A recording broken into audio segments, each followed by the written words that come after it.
flight, Tejas, is 3 months. By the time we will land, you will be able to crack AAI.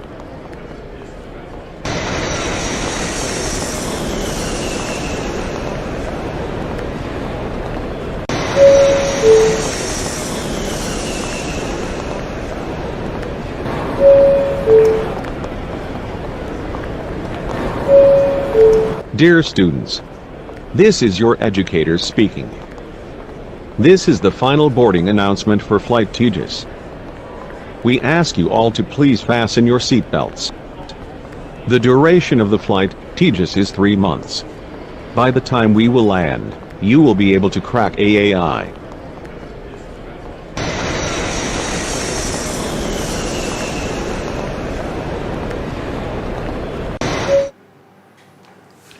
Good evening everybody, a very good evening to all of you बच्चों. We are live with another session of लक्ष्य batch power system. और बेटा power system protection के सिलसिले को आगे बढ़ाने आ गए हैं with the important terms related to circuit breaker. तो यार मैंने आप लोगों को कल कुछ टर्म्स के बारे में बताया था, कल कुछ कॉन्सेप्ट्स के बारे में बताया था. स्पेशली मैंने आपसे बात की थी आर्क के बारे में, circuit breaker, fuse, load interrupter, line isolator के बारे में. और आज उसी कॉन्सेप्ट्स को हम लोग आगे लेके चलेंगे और ज्यादा डिटेल में चीजों को समझेंगे सर्किट ब्रेकर से रिलेटेड. जैसा मैंने आपको बोला था, प्रोटेक्शन का पहला पार्ट सर्किट ब्रेकर से रिलेटेड रहेगा और दूसरा पार्ट रिलेज के बारे में बात करेगा. तो आज हम कोशिश करेंगे कि सर्किट ब्रेकर का मेजॉरिटी पार्ट हम कवर कर दें. ठीक है, तो तैयार हो जाइए यार एक और इंटरेस्टिंग राइड के लिए. और मैं उम्मीद करता हूं कि सब बच्चे डिनर करके फ्री होके आ गए होंगे and now they are ready to focus on power system. ठीक है सर, बैच स्टार्टिंग से स्टार्ट करो, बीच में से समझ नहीं आता. रजत बेटा, इस चैनल पे ऑलरेडी 60 वीडियोस प्रेजेंट है पावर सिस्टम के, you can always watch it बेटा. लेकिन पावर सिस्टम शुरू से शुरू करने का कोई सेंस ही नहीं है. जब लास्ट टाइम वो कंप्लीट नहीं हुआ तो उसको वाइंड अप करेंगे ना बच्चे पहले. अगर हम लोग फिर से वो 60 लेक्चर का लेके जाएं, फिर से 2 महीने उन्हीं कॉन्सेप्ट पे बिताएं जो कि हमने नवंबर दिसंबर में किया है, तो इस तरह से कोर्स कभी भी आगे बढ़ेगा ही नहीं, बढ़ेगा है ना, वहीं रह जाएगा कोर्स. चलो, so let me start by introducing myself. My name is Ankit Goyal. I got AIR1 twice in GATE in 2014 and 18. I was awarded President of India Gold Medal and in the IIT Indore, and I have trained more than 1 lakh students in the online and the offline classes, presently working as a director at Unacademy for GATE department. अब देखो, ये चीज आप लोग already जानते हो यार कि ये सब बातें मेरे बारे में आप लोग समझते हो, जानते हो और बहुत समय से सुनते आ रहे हो. But beta, what matters the most is that Unacademy is with us and it is helping us provide you the most awesome content for free on this platform. तो आपको सारे के सारे लेक्चर, सारे के सारे वीडियोस फ्री ऑफ कॉस्ट दिए जा रहे हैं. बेहतरीन वे में आपकी तैयारी को कंटिन्यू किया जा रहा है और बेटा इसका पूरा का पूरा क्रेडिट जाता है Unacademy को. और आपके लिए जो हम फ्री इनिशिएटिव लाते हैं, they are not restricted to this YouTube channel, they are also present on the Unacademy learning app. Unacademy learning app पे आप किसी भी फ्री इनिशिएटिव पे क्लिक करके उसे एक्सेस कर सकते हो simply using the code Ankit ESE. यह है बेटा आपका इनवाइट कोड जो कि ये बताता है आपको इनवाइट किया अंकित सर ने on to the Unacademy platform.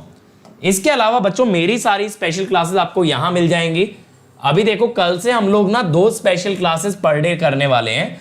2 special classes कैसे होने वाली हैं यार पर डे? एक होगी 11 AM हम लोग करेंगे इलेक्ट्रिकल मटेरियल. ठीक है, और बेटा एक होगी आपकी 7 PM, यहां हम कर रहे हैं नेटवर्क के PYQ. ठीक है, ये 2 स्पेशल क्लासेस आपकी चलने वाली हैं. तो ध्यान से शेड्यूल नोट करके रखेंगे ताकि आप लोग डेली अटेंड कर पाएं. पंकज सर बेटा कंट्रोल सिस्टम 19 से स्टार्ट करेंगे. अब इसके अलावा यार देखो, आपको हमने दिया है इंडिया का सबसे पहला वीडियो बुक bit.ly/GateLive. यहां गेट लाइव आप अपर केस में डालेंगे यार, और यहां आपको मिल जाते हैं सारे लेक्चर इस चैनल के अलोंग विद देयर PDF. इसके अलावा मेरे बच्चों, अगर मैं आपको बताऊं, आप चाहें तो प्लस पे भी आ सकते हैं. Plus is a paid platform of Unacademy जहां आपको मिलते हैं इंडिया के सभी टॉप एजुकेटर के लाइव क्लास, उनके कॉम्प्रिहेंसिव के साथ साथ बच्चे आपको मिलता है क्रैश कोर्स. और यहां पे कंटेंट के नाम पे दिया जाता है daily assignment, weekly quiz, test series, question bank, ये सारी चीजें. और इसमें अगर कभी कोई डाउट आ जाए तो there is a doubt solving feature. और आप लोगों के लिए प्लस पे हम लोग क्या लाने वाले हैं, प्लस पे हम बहुत जल्द लेके आने वाले हैं आप लोगों के लिए भाई डाउट क्लियरिंग बैच। 1 मार्च से स्टार्ट करेंगे, डाउट क्लियरिंग क्लास चला करेगी। हफ्ते में 6 दिन आपके सिर्फ डाउट्स के लिए डेडिकेटेड एक बैच रहेगा फॉर प्लस यूजर्स। और क्या बेनिफिट है बेटा, एक सब्सक्रिप्शन में आप मल्टीपल बैचेस अटेंड कर सकते हो। 1 year 2 year 3 year 4 year 1 year 2 year 3 year foundation, placement, interview, PSU, AE, semester, ये सारे बैचेस आपके लिए ओपन हो जाते हैं। और कोई क्लास मिस हो जाए you can always watch it recorded. ठीक है, अब एक चीज देखो यार कि आइकॉनिक के लिए अगर आप जाओ, प्लस से एक कदम आगे है आपका आइकॉनिक, जहां पे आपको मिलेगा एक पर्सनल कोच। ये पर्सनल कोच आपको गाइड करेगा कैसे तैयारी करनी है, कब कितना कहां से पढ़ना है, आपका बनवा देगा यार स्टडी प्लानर। इसके अलावा टीचर्स आपके साथ लगाएंगे स्टडी बूस्टर सेशन, आपके टेस्ट का होगा सेपरेट एनालिसिस, और आपको प्रोवाइड किया जाएगा यार स्टडी मटेरियल। ये सारी चीजें आपको फ्री ऑफ ये सारी चीजें इंक्लूडेड मिलती हैं आइकॉनिक में, और एक डेडिकेटेड टीम होती है जो कि आपके सारे डाउट्स को क्लियर करती है। यहां पे भी बेटा अगर आप कोड लगाते हो अंकित ESE, you get an immediate 10% discount मेरे बच्चे।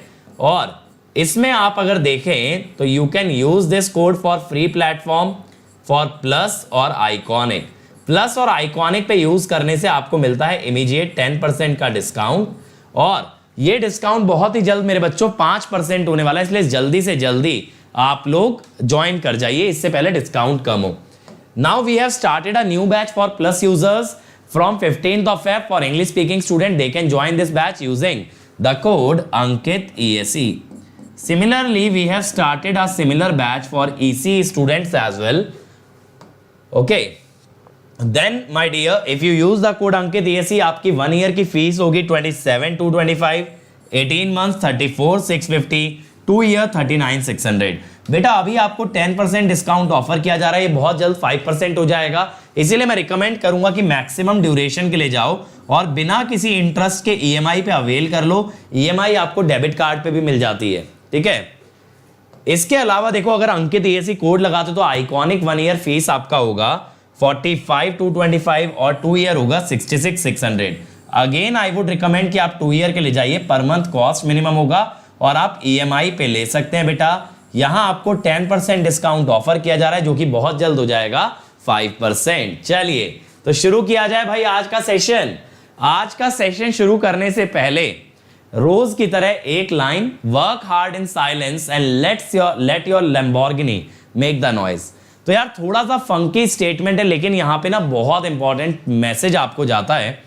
यार मैसेज यहां पे क्या है बेटा, मैसेज ये है कि शोर मत मचाओ चारों तरफ, आप लड़ो मत, आप झगड़ो मत, किसी से भी फाइट में मत पड़ो। आप किस चीज पे फोकस करो कि आपको सक्सेसफुल बनना है। जब बेटा आपकी सक्सेस आपके लिए बोलेगी ना तो सबका मुंह बंद हो जाएगा। आपकी आवाज ऊंची करने से अगर आपको मुंह बंद करना पड़े लोगों का तो that is not the right method. क्या होता है ना, जब कोई बहुत बड़ा आदमी हो जाता है, जब वो एक सेंटेंस बोलता है तो सबका मुंह बंद कर दिया जाता है। और बेटा चिल्लाने से अगर मुंह बंद करना पड़े तो यानी उस आदमी के अंदर वो कैलिबर नहीं है, उस आदमी के अंदर वो टैलेंट नहीं है, इसीलिए वो अपनी आवाज ऊंची कर रहा है। तो बेटा लाइफ में कुछ ऐसा बनो कि जब आप एक सेंटेंस बोलो तो दुनिया सुने, जब आप एक चीज बोलो तो दुनिया सुने और उनको मालूम चले कि भाई ये बंदा बोल रहा है, यहां रुकना पड़ेगा, यहां सुनना पड़ेगा, क्योंकि जब ये बोलता है तो कुछ बहुत पते की बात बोलता है। इतने सक्सेसफुल हो जाओ लाइफ में कि आपसे जानकारी लेने के लिए लोग लाइन में लगें, आपसे बात सुनने के लिए लोगों की भीड़ उमड़ आए। ये आपका कैलिबर होना चाहिए और ये आपकी सक्सेस होनी चाहिए। तो बेटा सक्सेस को शोर मचाने दो, आप शोर मत मचाओ। ठीक है, तो चलो यार एक बार इस सेशन का पासवर्ड दे दो मुझको, एक बार नारा लगा देंगे यार, एक बार नारा लगा देंगे। कम on everybody, come on come on come on everybody. यार नारा लगा दिया करो भाई, हंगामा मचा दिया करो, आग लगा दिया करो चैट में, दिल बना दिया करो अनअकैडमी के लिए, तभी हम लोग स्टार्ट करते हैं। चलो चलो चलो तो शुरू करा जाए यार। कल देखो बच्चे हमने एक पॉइंट छोड़ दिया था, that is the current zero arc interruption. ठीक है, बेटा करंट जीरो आर्क इंटरप्शन का मतलब क्या था? कल मैंने आपको बताया था इंटरप्शन और एक्सटेंशन में क्या फर्क है। इंटरप्शन का मतलब है आप आर्क के रास्ते में बाधा डाल रहे हो और इससे अगर आर्क गायब हो गई तो दैट इज एक्सटेंशन। नहीं गायब हो पाई तो वापस आ जाएगी, चलती रहेगी, कोई दिक्कत वाली बात नहीं है। दिक्कत तो है लेकिन दिक्कत वाली बात नहीं है का मतलब कॉन्सेप्ट में कोई दिक्कत नहीं है, वैसे रियल लाइफ में तो दिक्कत है अगर आर्क गायब नहीं हुई। तो बेटा इंटरप्शन की हमने बात की। अब हम क्या कहते हैं यार, आर्क में से जो करंट पास हो रहा है वो तो एसी है क्योंकि पूरा पावर सिस्टम आपका ऑल्टरनेटिंग करंट पे चलता है। तो यार ये जो एसी करंट है ना, ये हर आधी साइकिल के बाद जीरो से गुजरता है। ये हर आधी साइकिल के बाद जीरो से गुजरता है। तो हम ये कहते हैं यार कि जब आर्क को इंटरप्ट किया जाए तो आर्क को क्यों ना यहां इंटरप्ट करें जहां पे कि करंट जीरो है। अब मान लो आर्क को इंटरप्ट किया और आर्क एक्सटेंट हो गई तो ये करंट बेटा जीरो ही रह जाएगा। आर्क अगर एक्सटेंट हो गई तो सर्किट ब्रेकर की प्लेट्स ओपन हो जाएंगी और कोई करंट फ्लो नहीं करेगा। बात समझ में आई? यहां पे देखो आपने सर्किट ब्रेकर को ओपन किया और ये आर्क बन गई। आपने यहां पे आर्क को इंटरप्ट किया और अगर आर्क एक्सटेंट हो गई तो करंट हो जाएगा परमानेंटली जीरो। तो यहां पे ये वाला हमारा फंडा यूज होना है। समझ आया? करंट जीरो आर्क इंटरप्शन का मतलब समझ आया कि करंट हर आधी साइकिल के बाद बेटा जीरो से गुजरता है और अगर आप वहां पे आर्क को इंटरप्ट करेंगे तो इसे कहते हैं करंट जीरो आर्क इंटरप्शन। बिल्कुल। निमेश कह रहे हैं सर पता कैसे चलता है कि करंट जीरो है? बेटा इसके लिए ना सर्किट डिजाइन किए जा सकते हैं विच आर जीरो डिटेक्टर्स। ये एनालॉग के अंदर इस तरह के सर्किट बिल्कुल फीजिबल है जहां पे हम ये पता लगा लें कि that a waveform is passing through zero. जैसे आप एनालॉग के अंदर पढ़ते हो ना पीक डिटेक्टर, ऐसे जीरो डिटेक्टर भी बनाया जा सकता है। तो आर्क को वहां इंटरप्ट करो जहां करंट जीरो जाए। अब आपका क्वेश्चन होगा कि सर ऐसा क्यों करें, आप ऐसा क्यों करोगे? अरे इंटरप्ट कैसे करोगे भाई? कल ही तो बताया था कूल एयर को ब्लो करके कर सकते हो, इतना शॉर्ट टर्म मेमोरी लॉस काहे है? अब आपका ये क्वेश्चन आना चाहिए कि सर वहीं क्यों करें, कहीं और क्यों ना करें। इससे पहले हम आगे चलते हैं, इससे पहले ये देख लेते हैं। At I equal to 0 point, cool air or coolant will be sent into the space of circuit breaker that the contact spacing has to be completely deionized. इसका क्या कहना है? इसका कहना यह है भाई जब करंट जीरो हो तब आप कूल एयर को सर्किट ब्रेकर के अंदर भेज दें। कूल एयर से क्या होगा? टेम्परेचर कम होगा। टेम्परेचर कम होगा तो जो एटम से इलेक्ट्रॉन बाहर आ रहे थे वो प्रोसेस थम जाएगा और आपके आयन और इलेक्ट्रॉन वापस रिकंबाइन होके क्या बनाने लगेंगे? एटम।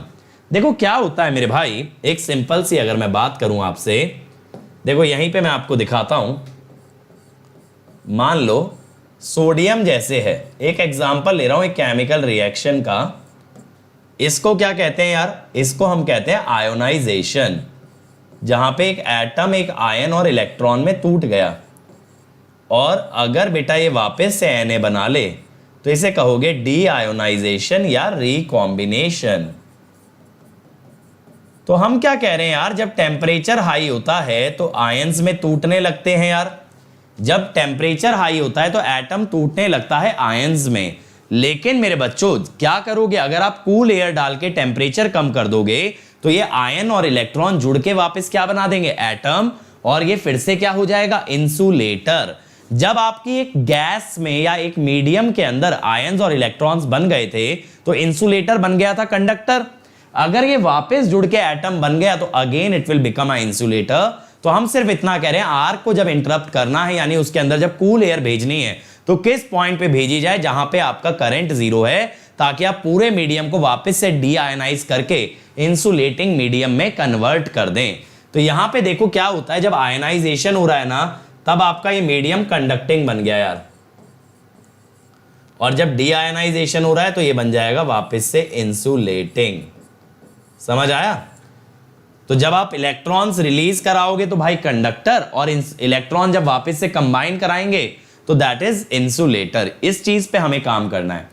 अब बात ये हो जाती है कि करंट अगर जीरो नहीं हुआ तो कूलेंट जो रिक्वायर्ड होगा वो बहुत ज्यादा होगा, हाई वोल्टेज बनेगा सर्किट ब्रेकर के अक्रॉस और आर्क वापस से आ सकती है। लेकिन ये कैसे, मैं आपको डिराइव करके दिखाऊंगा। यहां पे हमारा कहना बस इतना है, अगर नॉन जीरो करंट पे आर्क को इंटरप्ट किया गया तो आर्क वापस आने के चांसेस काफी ज्यादा हैं, इसीलिए करंट जीरो पे ही इंटरप्ट करें, नॉन जीरो करंट पे इंटरप्ट ना करें। अब सर ये वापस कैसे आ जाती है, ध्यान से देखना। ये हमारा एक सर्किट है, ये सर्किट क्या है यार, यहां पे हमने वोल्टेज सोर्स को एक एसी सोर्स से दिखा दिया यार, this is our voltage source, ठीक है। और ये बेटा आपका इंपीडेंस हो गया सिस्टम का, ये सिस्टम का इंपीडेंस हो गया, इंपीडेंस ऑफ सिस्टम, ठीक है। इसके अंदर जनरेटर, ट्रांसफॉर्मर, लाइन सब इंक्लूडेड है। ये CS है आपका स्ट्रे कैपेसिटेंस, क्या है, स्ट्रे कैपेसिटेंस, ठीक है। और सर्किट ब्रेकर की बेटा जब प्लेट सेपरेट होती हैं, जब सर्किट ब्रेकर की प्लेट सेपरेट होती हैं तो it starts to behave like a capacitor, it starts to behave like a capacitor. तो यहां पे क्या होता है, दोनों प्लेट जब सेपरेट हो गई तो dielectric between two plates actually works like a capacitor, ठीक है ना भाई, ये कैपेसिटर बन जाएगा यार। अब जब ये कैपेसिटर बन गया बेटा और यहां पे फॉल्ट आया तो ये CS और CB आ जाते हैं पैरेलल में, किसमें आ जाते हैं, पैरेलल में। और हमने यहां पे रेजिस्टेंस को इग्नोर कर दिया है, ये मैंने आपको फॉल्ट और स्टेबिलिटी में मल्टीपल टाइम बताया है। रेजिस्टेंस क्यों इग्नोर करते हैं, for worst case analysis, worst case analysis. Resistance इसलिए इग्नोर किया है ताकि वर्स्ट केस एनालिसिस कर पाए। मैंने आपको बताया था पूरे पावर सिस्टम में हर वो चीज को हमें इग्नोर करना है भाई जो इस पावर सिस्टम को फायदा पहुंचाती है।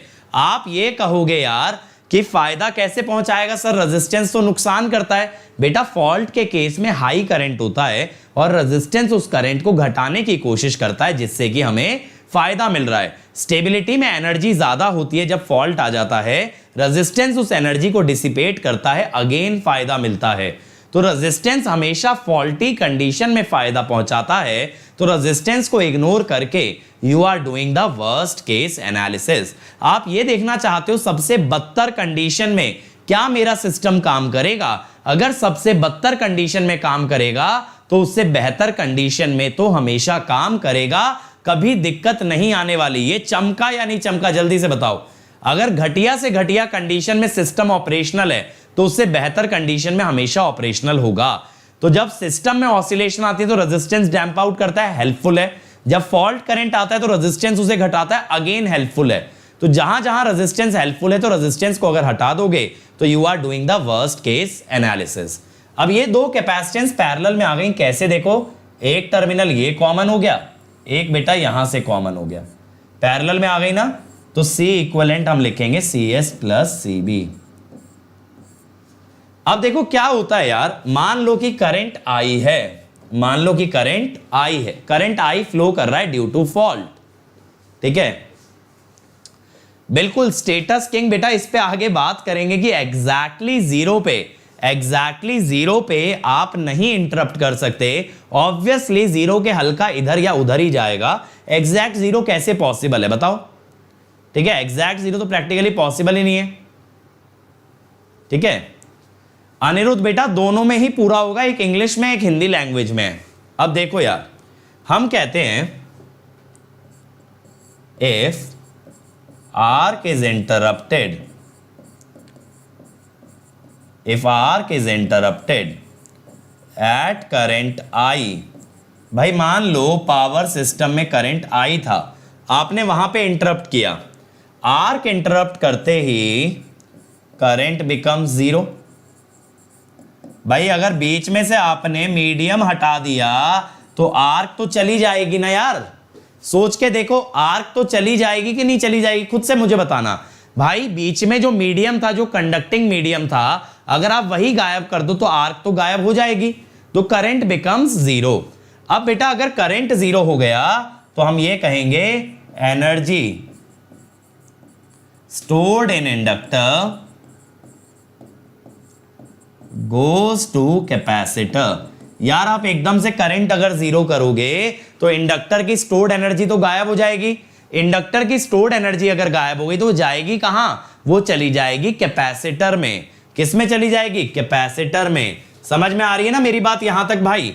जब करंट आई फ्लो कर रहा है तो इंडक्टर के अंदर एक एनर्जी है, जैसे ही आपने आर्क को इंटरप्ट किया, आपने करंट इमीडिएटली जीरो कर दिया, तो जो एनर्जी इंडक्टर के अंदर थी वो कहां चली जाएगी? That will go into the capacitor, क्योंकि बेटा एनर्जी इज कंजर्व्ड। आप कहोगे सर एनर्जी कंजर्व्ड क्यों है?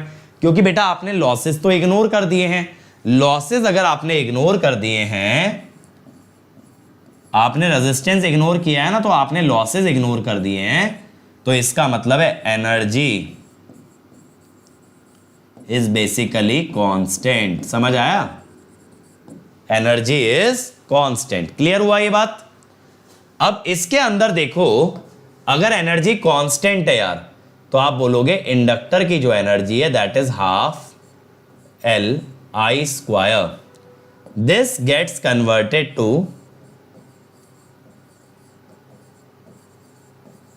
आपको मैं बहुत ब्यूटीफुल कॉन्सेप्ट्स यहां समझाने वाला हूं यार, ध्यान से सुनते जाना। आज मेरी बात सर्किट ब्रेकर के बारे में बहुत चीजें सीख जाओगे। कन्वर्टेड टू कैपेसिटर एनर्जी, तो फिर मैं ऐसा कहता हूं 1/2 L I square is 1/2 C V square. तो ये जो वोल्टेज है ना, ये बन जाएगी I root over L by सी।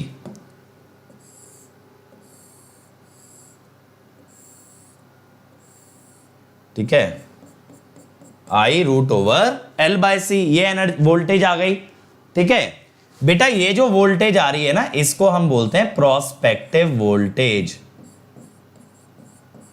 अब बात को मेरी समझना यार, बहुत अच्छे से समझना।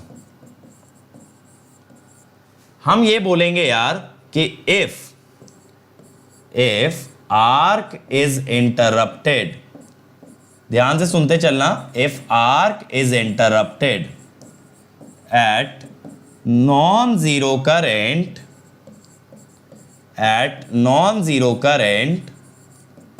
Prospective voltage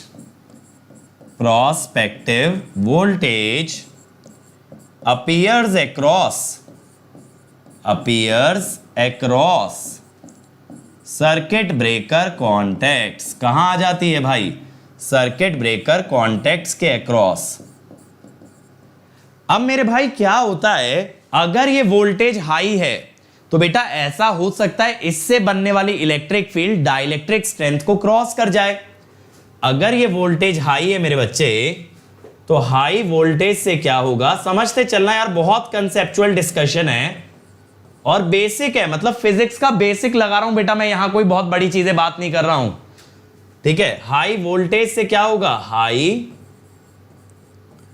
electric field.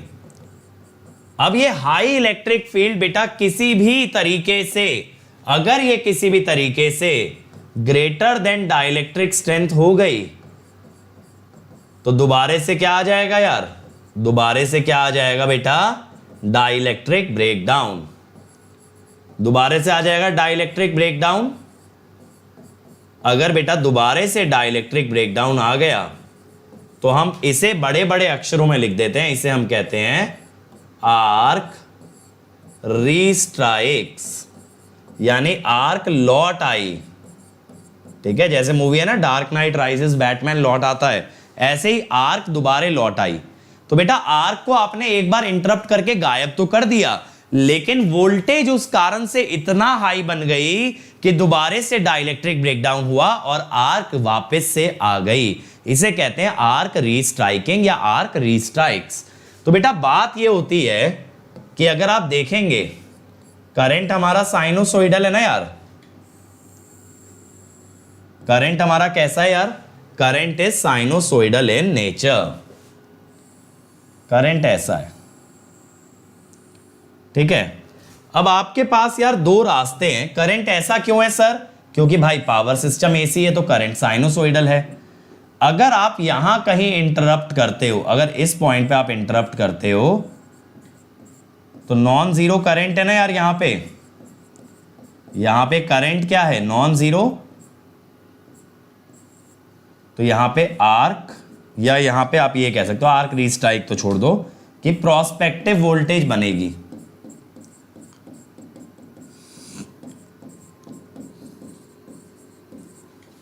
और अगर आप यहां इंटरप्ट करते हो इस पॉइंट पे, तो यहां पे आपका करंट जीरो है मेरे भाई। अगर करंट जीरो है तो प्रोस्पेक्टिव वोल्टेज इज जीरो।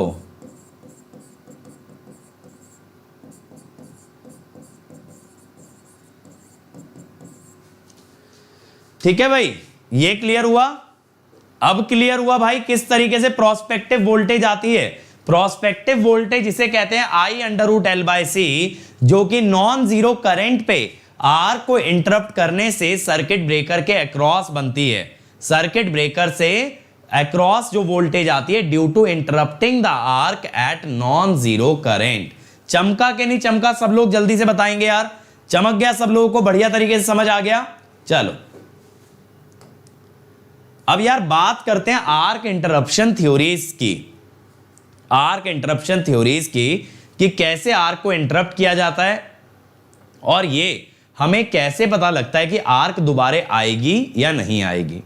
तो यहां प्रॉब्लम पता है क्या है कि आपने देखो आधी साइकिल के बाद आर्क को इंटरप्ट किया। सी कैपेसिटेंस है भाई, देखो आपने आधी साइकिल के बाद आर्क को इंटरप्ट किया, लेकिन उस आधी साइकिल के बाद आर्क को इंटरप्ट करने के बावजूद अगर आर्क दोबारा आ गई तो फिर हम उसे कहेंगे आर्क रीस्ट्राइकिंग। तो आप कब कब इंटरप्ट कर सकते हो बेटा, हर आधी साइकिल के बाद में। After every half cycle you can interrupt the arc. अरे भाई नॉन जीरो करंट ये रहा ना, ये नहीं दिख रहा तुमको, नॉन जीरो करंट है यहां पे। आप यहां इंटरप्ट करो, आप यहां करो। अगर आप नॉन जीरो पे करोगे प्रोस्पेक्टिव वोल्टेज बनेगी, और जीरो करंट पे करोगे तो प्रोस्पेक्टिव वोल्टेज जीरो आएगी। तो डिपेंड करता है ना, करंट जिस टाइम पे जीरो से गुजर रहा है इसी टाइम पे आप सर्किट ब्रेकर के अंदर कूल एयर भेजोगे। अगर ऐसा करोगे प्रोस्पेक्टिव वोल्टेज नहीं आएगी, आर्क के दोबारे बनने के चांसेस मिनिमाइज हो जाएंगे। लेकिन अगर आपने नॉन जीरो करंट पे अंदर कूल एयर को भेजा तो बेटा बहुत ज्यादा चांसेस है कि आर्क कैन कम बैक। ठीक,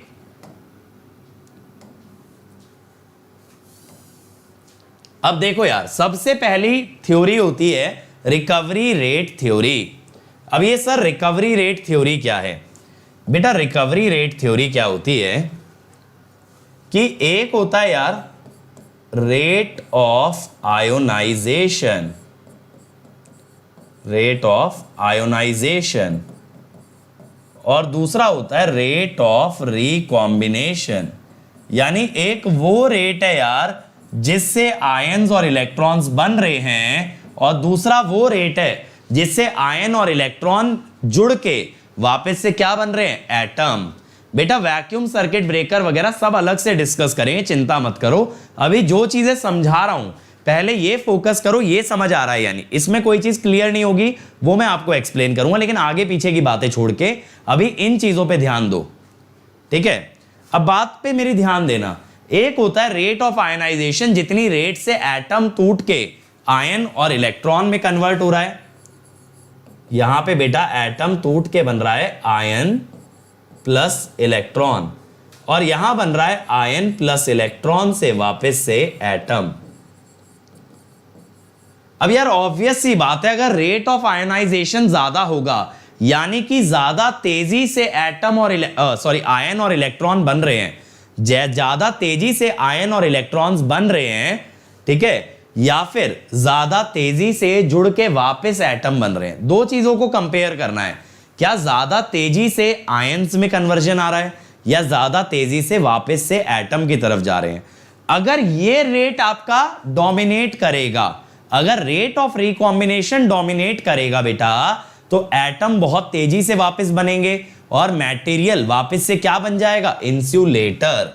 यहां पे क्या होगा, रिकंबाइन करने से मटेरियल वापस से क्या बन जाएगा यार, इंसुलेटर, और यहां पे आयोनाइज होने की वजह से बन रहा था कंडक्टर।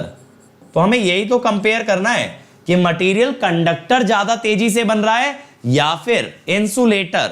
अगर मटेरियल इंसुलेटर की तरफ ज्यादा तेजी से बढ़ रहा है तो भैया आर्क खत्म हो जाएगी, आर्क दोबारे नहीं आएगी। तो हम क्या बोल रहे हैं, अगर बेटा rate of recombination is greater than rate of ionization, तो आर्क डज नॉट रीस्ट्राइक, दोबारा आर्क नहीं आती, खत्म हो जाती है। और मेरे बच्चों अगर rate of ionization is more than rate of recombination,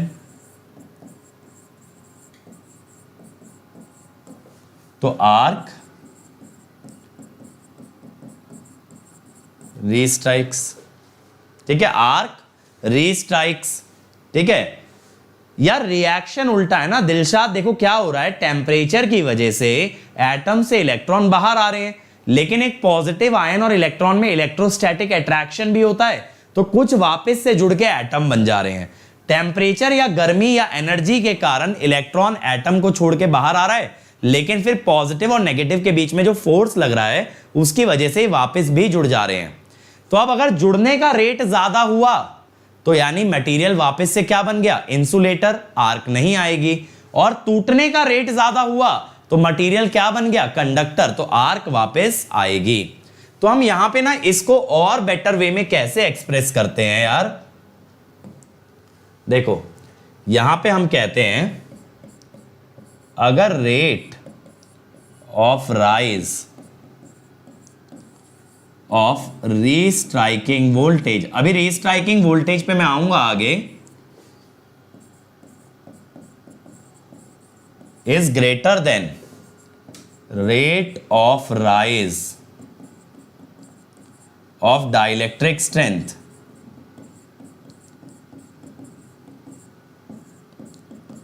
तो हम कह देते हैं आर्क रीस्ट्राइक्स। देखो यहां पे आप अगर राइट हैंड साइड पे देखोगे दो ग्राफ हैं, यहां पे आप देखो डाइलेक्ट्रिक स्ट्रेंथ ज्यादा तेजी से बढ़ रही है, यानी मटेरियल ज्यादा तेजी से इंसुलेटर बन रहा है और मटेरियल कम रेट से आयोनाइज हो रहा है। तो ये आयोनाइजेशन की बात कर रहा है यार, और ये बात कर रहा है रिकॉम्बिनेशन की। तो रिकॉम्बिनेशन ज्यादा रेट से हो रहा है, रिकॉम्बिनेशन तेज हो रहा है, इसी वजह से आर्क एक्सटिंग्विशेस, आर्क खत्म हो जाती है। और यहां पे अगर आप देखो बेटा रिकॉम्बिनेशन का रेट कम है as compare to ionization, ionization का रेट ज्यादा है, तो आर्क डज नॉट एक्सटिंग्विश, यानी आर्क वापस आती है। तो ये जो rate of rise of dielectric strength है ना, ये क्या बता रहा है, कितनी तेजी से मटेरियल वापस रिकंबाइन होके कंडक्टर से इंसुलेटर की तरफ जा रहा है। और rate of rise of restriking voltage क्या बता रहा है, मटेरियल कितनी तेजी से टूट के इंसुलेटर से कंडक्टर की ओर जा रहा है। तो rate of ionization is related to rate of rise of restriking voltage, rate of recombination is related to rate of rise of dielectric strength. चमका भाई सब लोगों को, क्लियर हुआ, एकदम क्रिस्टल क्लियर हुआ या नहीं हुआ? दो चीजों को कंपेयर आपको करना है, one is the rate of ionization and one is the rate of recombination, या rate of rise of restriking voltage versus rate of rise of dielectric strength. Nayan बेटा आर्क बनने के बाद जैसे ही करंट जीरो जाए तुरंत हमें उसे इंटरप्ट करना चाहिए, यानी जैसे ही आर्क बनी है सर्किट ब्रेकर के कॉन्टैक्ट खुलने के बाद उसके इमीडिएट बाद वाला जो करंट जीरो है उस पे इंटरप्ट कर देना। ठीक है, अब अगला आता है energy balance theory. Energy balance theory, sir ये क्या है एनर्जी बैलेंस थ्योरी? यार देखो हम यहां पे क्या कहते हैं, first one is rate of heat generation, rate of heat generation अगर ये ज्यादा है रेट ऑफ हीट डिसिपेशन से, यानी जितनी तेजी से हीट पैदा हो रही है उतनी तेजी से आप हीट को बाहर नहीं फेंक पा रहे हैं, तो इससे बेटा क्या होगा, टेम्परेचर बढ़ेगा, टेम्परेचर बढ़ेगा तो आयोनाइजेशन बढ़ेगा, आयोनाइजेशन अगर बढ़ेगा तो भैया आर्क विल रीस्ट्राइक, आर्क विल रीस्ट्राइक। ठीक है, फिर अगला क्या है यार, रेट ऑफ हीट डिसिपेशन। अगर हीट आप बाहर ज्यादा तेजी से छोड़ रहे हो एज कंपेयर टू जितनी रेट से हीट जनरेट हो रही है, भाई हीट पैदा कम हो रही है, बाहर ज्यादा भेजी जा रही है, तो इसकी वजह से ठंडा पड़ जाएगा। ठंडा पड़ेगा तो आयोनाइजेशन कम हो जाएगा। आयोनाइजेशन कम हो गया तो भैया आर्क विल बी एक्सटिंक्ट। समझ आया? सिंपल सा फंडा है। टेम्परेचर बढ़ेगा तो आयंस बनेंगे, आयंस बनेंगे तो आर्क आएगी, और अगर टेम्परेचर घटेगा तो आयंस जुड़ेंगे, आयंस जुड़ेंगे तो आर्क भाग जाएगी। ठीक है? आर्क एयर में भी होती है बेटा, कोई और गैस होती है उसमें भी हो सकती है, मेटल में भी हो सकती है। आर्क का मतलब क्या है? आर्क का सिर्फ और सिर्फ मतलब है आयनाइज्ड पार्टिकल। तो जहां कहीं बच्चे एटम और मॉलिक्यूल प्रेजेंट होंगे और आप उसके अंदर से इलेक्ट्रॉन बाहर निकाल दोगे तो that will be called as a arc. ठीक है? आर्क बेटा यूजफुल भी होती है कुछ प्रोसेसेस के अंदर। जैसे हमारे कॉलेज में आईआईटी इंदौर के अंदर क्या था, वहां पे एक फैसिलिटी थी जिसे कहते थे DIBSD, dual ion beam sputtering deposition. यहां पे क्या करते थे, जो आपका मॉसफेट होता है ना, मॉसफेट में पहला वर्ड M क्या है? मेटल। तो मेटल क्या होता है? उसका टर्मिनल। तो मेटल का जो टर्मिनल है उसको हम आर्क या प्लाज्मा की फॉर्म में ही डिपॉजिट करते हैं। प्लाज्मा मैंने कल बताया था ना, जब आर्क बनती है, arc is nothing but a ionised medium, उसी को प्लाज्मा कहते हैं। तो जैसे अगर मान लो मेटल कॉन्टेक्ट एल्यूमिनियम का बनाना है तो एल्यूमिनियम के आयंस को डिपॉजिट किया जाता है गैस की फॉर्म में, तो that is also called as a arc. तो आर्क का आप यूज भी कर सकते हो, लेकिन बेटा सर्किट ब्रेकर के अंदर आर्क बहुत खतरनाक चीज है क्योंकि इसका टेम्परेचर इतना हाई है, it can damage the circuit breaker. अगर आर्क को भगाया नहीं गया तो करंट फ्लो करता रहेगा प्लेट्स के बीच में, जबकि आप सर्किट ब्रेकर की प्लेट्स को खोल चुके हो। आपने सर्किट ब्रेकर की प्लेट्स को खोला किस मकसद से था कि भाई आर्क खत्म हो जाए, सॉरी करंट जीरो हो जाए, लेकिन उसके बीच में जो आर्क आ गई तो उसके थ्रू करंट आपका फ्लो करता गया, उसके बीच में आपका करंट फ्लो करता गया। ठीक है? समझ आया? प्रदीप बेटा बीच की जो स्पेस है, प्लेट के बीच की जो स्पेस है उसमें आर्क बनती है। उसमें आपका बीच में वैक्यूम भी हो सकता है, बीच में आपका एयर भी हो सकता है, बीच में कोई गैस भी हो सकती है, बीच में ऑयल भी हो सकता है, सब में आर्क बन सकती है। समझ रहे हो? Arc is nothing but a ionised medium. तो प्लेट है रखी है, बीच में कोई मीडियम है, ये मीडियम अगर आयोनाइज हो गया that will be a arc. और बेटा मैंने कल ही आपको समझाया था आर्क क्या है। मुझे क्या लग रहा है कि ये बच्चे जो ये सब डाउट पूछ रहे हैं वो लोग कल का लेक्चर मिस किए हुए हैं, पता नहीं मुझे ऐसा क्यों फील हो रहा है। प्रदीप ये बताओ कल का लेक्चर अटेंड किए थे क्या? रजत यार अब ऐसा मत करो यार प्लीज, आप आयोनाइजेशन पूछ रहे हो, बताओ आयोनाइजेशन। यार इतना तो आपने बेटा 11वीं 12वीं के अंदर भी पढ़ा होगा कि अगर एक एटम से इलेक्ट्रॉन निकाल दें तो उसे आयोनाइजेशन कहते हैं। बताओ, आयोनाइजेशन एनर्जी की बात होती थी 11वीं 12वीं में, इलेक्ट्रॉन एफिनिटी की बात होती थी, इलेक्ट्रॉन नेगेटिविटी की बात होती थी। और अभी मैंने तेजस बैच का फिजिक्स पढ़ाया, तब भी मैंने फोटो इलेक्ट्रिक इफेक्ट बताया, तब भी मैंने आयोनाइजेशन के बारे में बात की। अगर एटम के आउटर मोस्ट शेल से इलेक्ट्रॉन निकाल लिया जाए that process is called as ionization. उससे एक आयन रह जाता है और एक इलेक्ट्रॉन बाहर आ जाता है। ठीक है?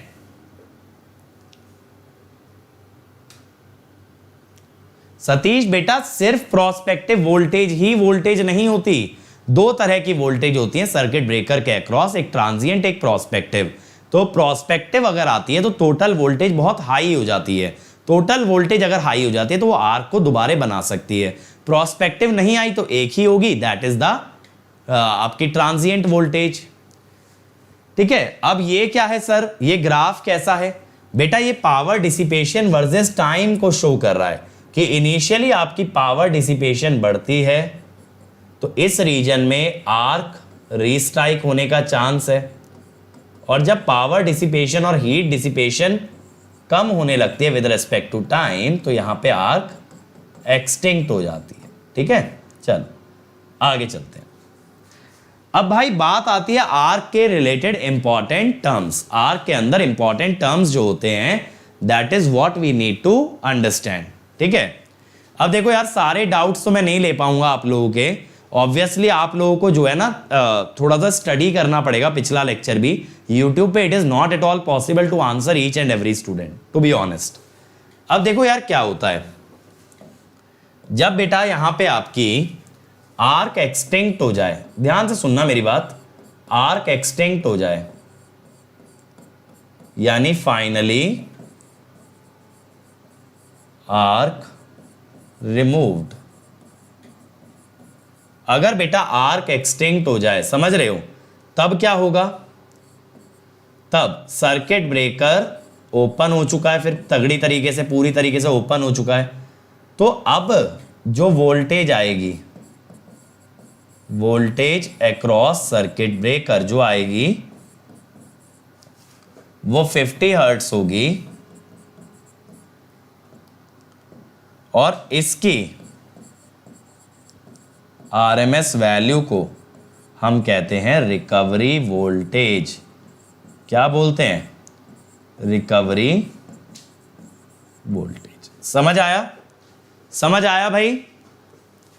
देखो जब एक बार सर्किट ब्रेकर फुली ओपन हो गया ना, उसके बीच में से आर्क चली गई तो फाइनली ओपन सर्किट है। अब जो भी वोल्टेज उसके अक्रॉस आएगी उसे आप क्या बोलोगे, रिकवरी वोल्टेज। देखो एक एग्जांपल के तौर पे सर्किट समझाता हूं। मान लो ये एक आपका सप्लाई है Vm sin omega T,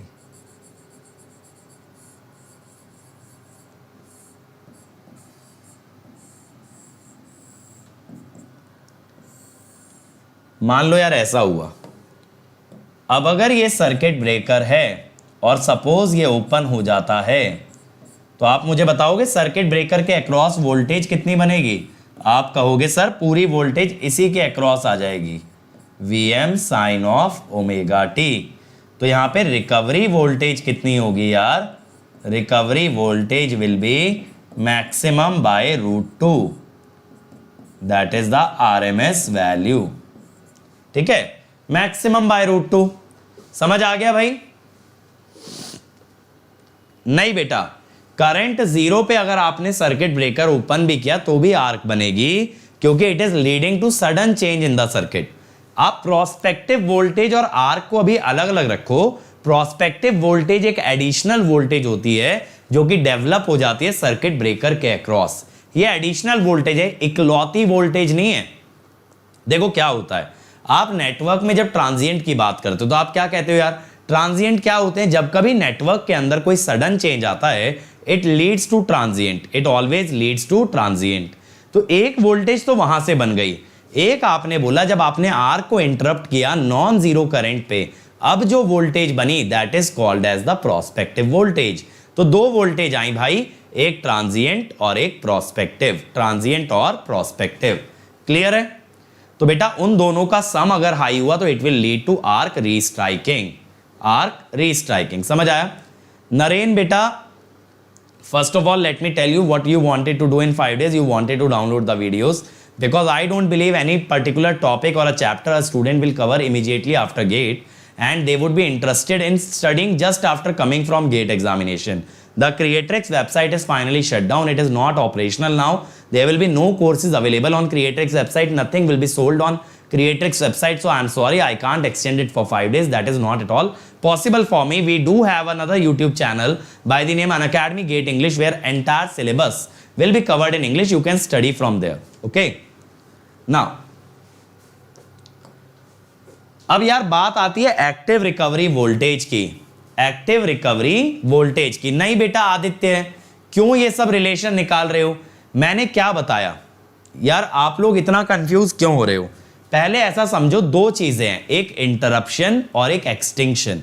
interruption है जब आपने आर्क में कूल एयर भेजी, उसके बाद आर्क दोबारे आ सकती है। एक्सटिंक्शन है जब आर्क फाइनली खत्म हो चुकी, यानी स्टेडी स्टेट। एक तरह से ये सोचो, स्टेडी स्टेट है एक्सटिंक्शन। ठीक है। तो अब बेटा एक्सटिंक्शन जब आ गया तब जो उसके अक्रॉस वोल्टेज आई उसकी आरएमएस वैल्यू है रिकवरी। इसका ना ट्रांजिएंट से कुछ लेना देना, ना इसका प्रोस्पेक्टिव से कुछ लेना देना, ना इसका रीस्ट्राइकिंग से कुछ लेना देना, इसका किसी से कोई लेना देना नहीं है।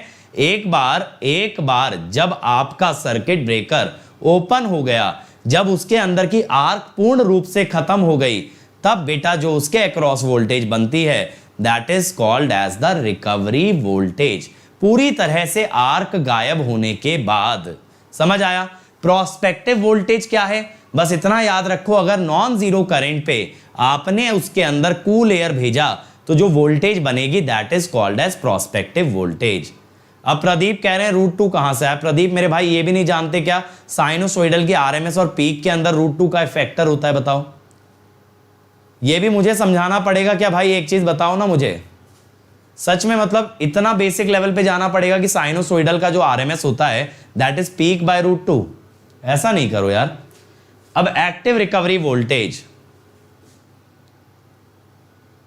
बेटा who said I will not be teaching analog in आपका analog in your Unacademy and whatever analog I taught in Creatrix course that is already available on YouTube. The same set of videos has been completely uploaded in YouTube, you can cover from there.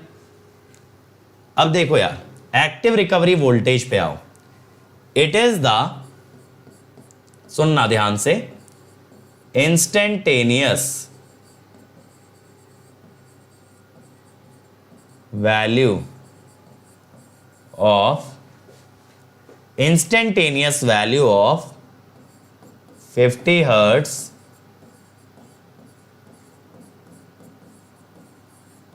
AC voltage, instantaneous value of 50 hertz AC voltage appearing across circuit breaker contacts at time of arc interruption। ध्यान से सुनना यार, यहां पे हमने बात की है बच्चों आर्क इंटरप्शन की, आर्क एक्सटिंक्शन की बात नहीं की, आर्क इंटरप्शन की बात की है। यानी जब कभी आप आर्क के अंदर कूल एयर भेजेंगे, जब कभी आप आर्क के अंदर कूल एयर भेजेंगे तब मेरे बच्चों उसके अक्रॉस जो वोल्टेज आएगी उसकी इंस्टेंटेनियस वैल्यू जो होगी that will be called as the active recovery voltage. Naren, I have told that the analog electronics videos that you are seeking are already available on this YouTube channel. I have uploaded them completely. Okay, so you don't need to be searching anywhere. It is there on this YouTube channel by the name Tesla Batch. ठीक है भाई। अब देखो यहां पे क्या होता है, यहां पे बेटा ये मान लो ये जो सप्लाई है ये सप्लाई वोल्टेज है,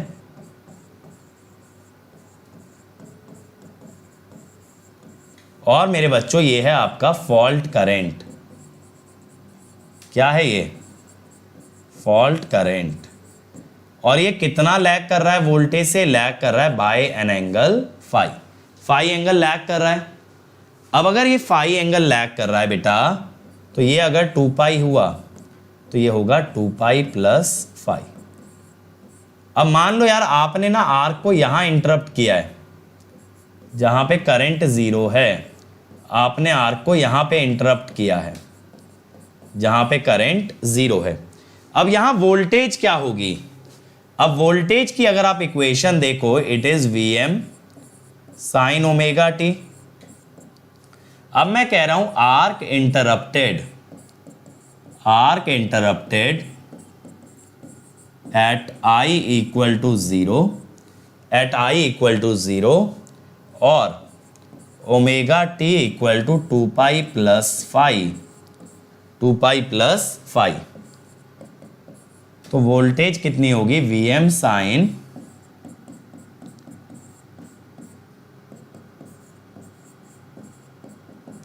और इसको हम कहते हैं एक्टिव रिकवरी वोल्टेज।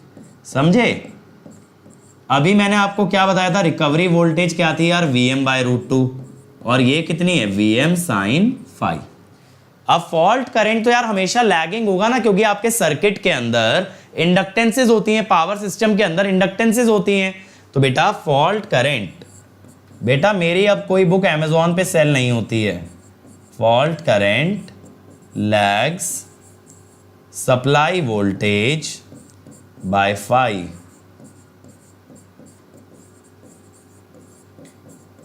ठीक है,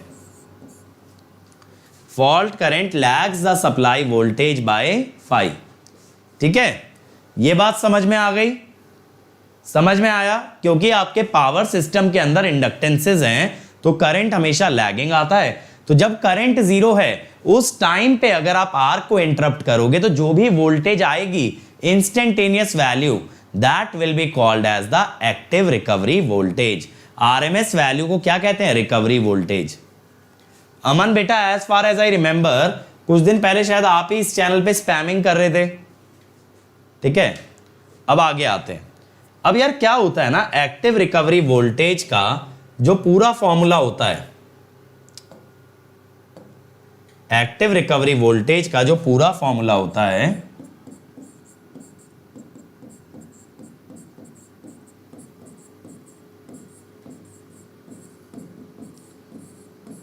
K1 K2 K3 VM sin phi। अब आपका ये इंटरेस्ट होगा जानने में कि भाई ये K1 K2 K3, ठीक है, K1 K2 K3 क्या क्या है, K1 K2 K3 क्या क्या है, इसके बारे में बात करेंगे। प्रत्यूष अभी समझ आएगा सिग्निफिकेंस क्या है बेटा, टर्म्स समझो पहले, अलग अलग टर्म्स क्या क्या होती हैं, सिग्निफिकेंस अभी समझ आएगा। अब first pole to clear factor ये होता है K2। यहां पे क्या होता है यार, मान लो यहां पे क्या है कि भाई एक आपने वोल्टेज ले ली, देखो यहां पे आप क्या लो,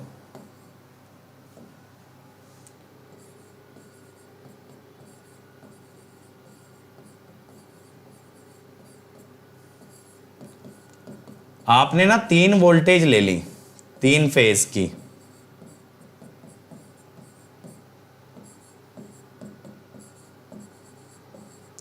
ये आपने 3 फेज की 3 वोल्टेज ले ली यार। अब आप ये देखो कि यहां पे जो आपका करंट है, ठीक है, यहां पे आपका जो करंट है वो 90 डिग्री लैग करेगा।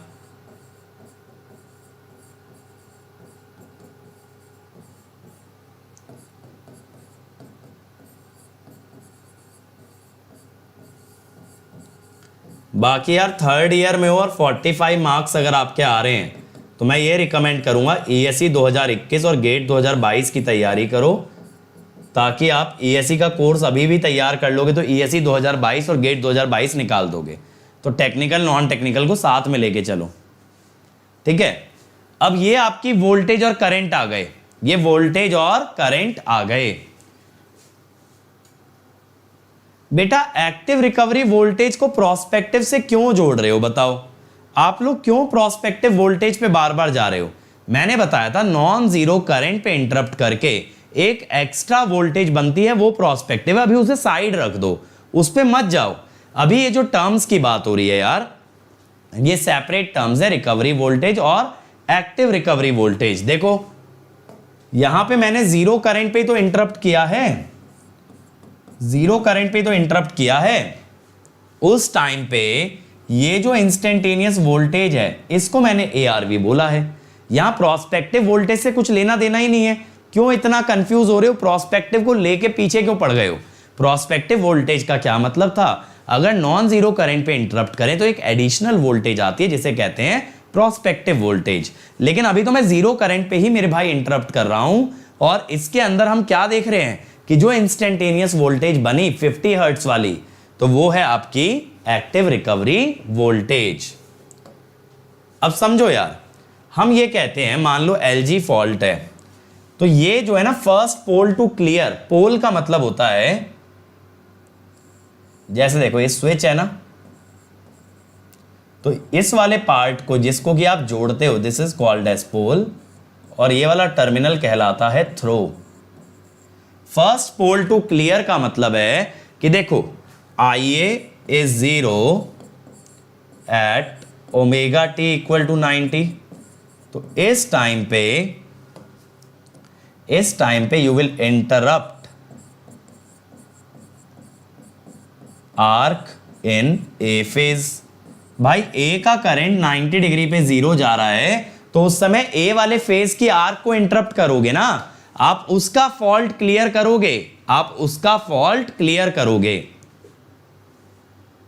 प्रत्युष अगर रेजिस्टेंस इग्नोर करोगे तब 90 डिग्री लैग करेगा, वो वर्स्ट केस एनालिसिस हो गया, ठीक है। अब बात को सुनना, अब यहां पे आपका VA क्या होगा यार, VM होगा, VB क्या होगा माइनस VM/2 और VC क्या होगा माइनस VM/2। और देखो यही वोल्टेज आपको तीनों में दिखाई है, VM माइनस VM/2 और minus VM/2, VM minus VM/2 minus VM/2। अब LG फॉल्ट की अगर बात करें, जैसे ही आपने आर्क इंटरप्ट करी, तो मेरा इंटरेस्ट है ये वोल्टेज जानने में, किसमें, VCB। अब VCB जानने के लिए मैंने क्या किया, ग्राउंड से ग्राउंड तक KVL लगाना स्टार्ट किया।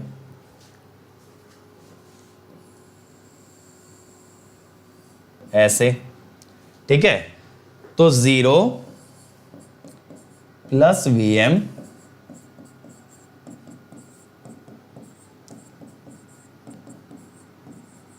VCB equal to VM, VCB equal to VM।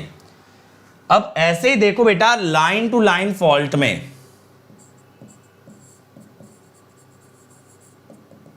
Line to line fault में क्या हुआ, हमने यहां से ना ऐसे लूप में KVL बनाया।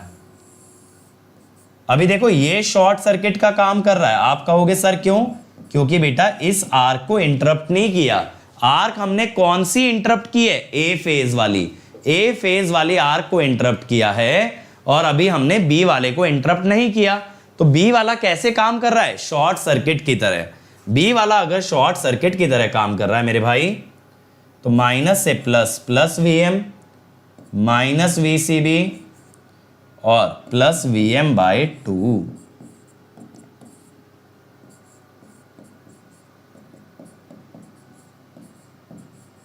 ठीक है, 1.5। अब ये देखो यार, VA VB VC तीन फेज की वोल्टेज है ना मेरे भाई, 3 फेज सिस्टम है। यार आप लोग इतना बेसिक सवाल कैसे कंफ्यूज हो जाते हो। VA VB VC 3 फेज में 3 वोल्टेजेस हैं, और मैंने यहां पे क्या किया है, मैंने इग्नोर किया है रेजिस्टिव पार्ट को, इग्नोरिंग रेजिस्टेंस, इसीलिए करंट 90 डिग्री लैग कर जा रहा है। ठीक है, करंट 90 डिग्री लैग कर जा रहा है। अब मैंने आपको क्या दिखाया, अभी जो मैंने आपको फॉर्मूला बताया था मेरे भाई कि active recovery voltage VM sin phi आई थी, लेकिन आप यहां पे एक चीज देखो, यहां पे ना आपने phi 90 ले रखा है। तो यहां देखो, एक तो VM आ रही है, यहां तो ठीक है, VM sin 90 से VM हो गई, लेकिन यहां यार 1.5 VM आ रही है। अब वो सोचो वाला फॉर्मूला सेटिस्फाई नहीं हुआ ना, VM sin phi वाला, phi 90 था तो कायदे से VM आनी चाहिए थी। ठीक है, कायदे से VM आनी चाहिए थी, लेकिन यहां तो VM आई LG में, LL में आई 1.5 VM, तो ये VM sin phi से सेटिस्फाई नहीं होता। तो हम यहां पे क्या कह देते हैं कि एक फैक्टर आ गया K2, first pole to clear factor, तो K2 की वैल्यू 1 लेनी है ग्राउंडेड फॉल्ट के लिए, जैसे LG है, जिस फॉल्ट के अंदर आपको ग्राउंड मिल जाए, और 1.5 लेनी है अनग्राउंडेड फॉल्ट के लिए। ठीक है भाई, समझ आया, समझ आया। K2 क्या होगा बेटा, करंट का वेवफॉर्म मैंने आफ्टर सब ट्रांजिएंट वाला पीरियड ले लिया ना, साइनोसोइडल मान लिया 90 डिग्री लैग करते हुए। मैं आपको क्या बताना चाह रहा हूं, जो एक्टिव रिकवरी वोल्टेज होती है उसमें एक फैक्टर K2 का मल्टीप्लाई होता है, विच कैन बी 1 और which can be 1.5 based on grounded और अनग्राउंडेड फॉल्ट।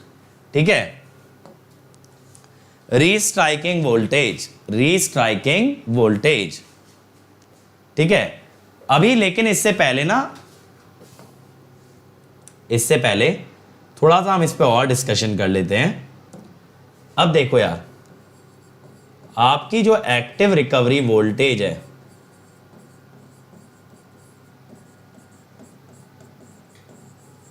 वो कितनी निकली, it is ARV equal to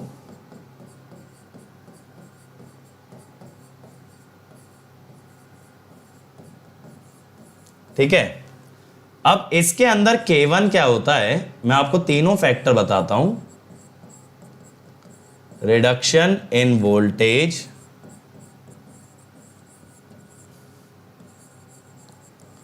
due to armature reaction.